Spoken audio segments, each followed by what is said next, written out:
Bonjour, aujourd'hui je vais vous parler de la kératose, communément appelée la corne. La kératose, c'est un mécanisme de défense, donc elle est là pour nous protéger. Cependant, quand il y en a trop, elle peut créer des problèmes pour nous. Fait que là, on peut l'appeler l'hyperkératose. Il faut savoir que la kératose, la corne, elle augmente la pression sur notre peau de 30%. Donc, à ce moment-là, s'il y a trop de pression sur notre peau, ça peut créer vraiment des lésions à l'intérieur, des frottements, des flicternes qui sont des ampoules ou vraiment des inconforts. Et à un moment donné, il peut en avoir trop, ça s'épaissit, ça peut tirer et faire jusqu'à des crevasses, des gerçures. En gros, ça devient vraiment un problème. Rapidement, la corne, elle peut se faire un peu partout, puis elle porte différents noms. Donc, souvent, quand c'est au niveau des orteils, on va parler de corps. Quand c'est au niveau des têtes métatarsiennes, ici, on va parler de durion. Donc, ça peut être un durion comme ça, qui a un mononucléé, qui a un noyau ici. Ça peut être sur les bords ici, qui va se faire de la corne. Sur les bords externes aussi du pied. On a aussi au niveau des talons qu'il faut faire attention pour pas cumuler de la kératose. Parce que c'est à haut risque d'infection.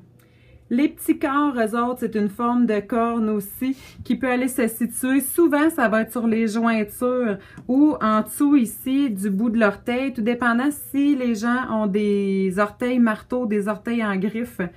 Ça peut aussi se loger entre les orteils, ça peut se loger sur le 5e métatarse.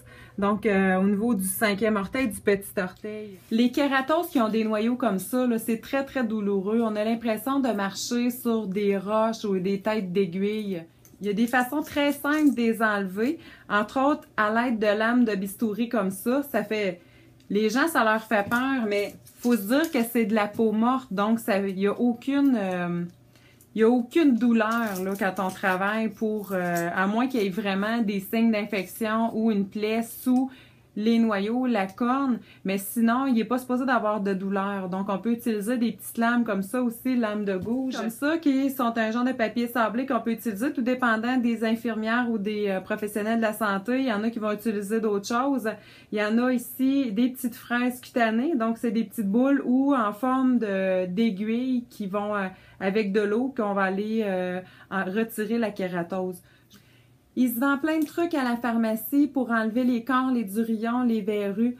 Faut vraiment être prudent avec ces produits-là parce qu'ils peuvent créer plus de dommages que d'autres choses. Pour les personnes diabétiques, c'est contre-indiqué à 100%. Comme traitement, vous pouvez changer de chaussure. Aux 3/4 du temps, c'est la chaussure qui est problématique. Vous pouvez aussi appliquer de la crème hydratante au moins une fois par jour. Pour d'autres informations, vous pouvez consulter un professionnel formé en podologie. On va se faire un plaisir de vous donner des conseils au niveau de vos pieds pour adapter un traitement pour vous.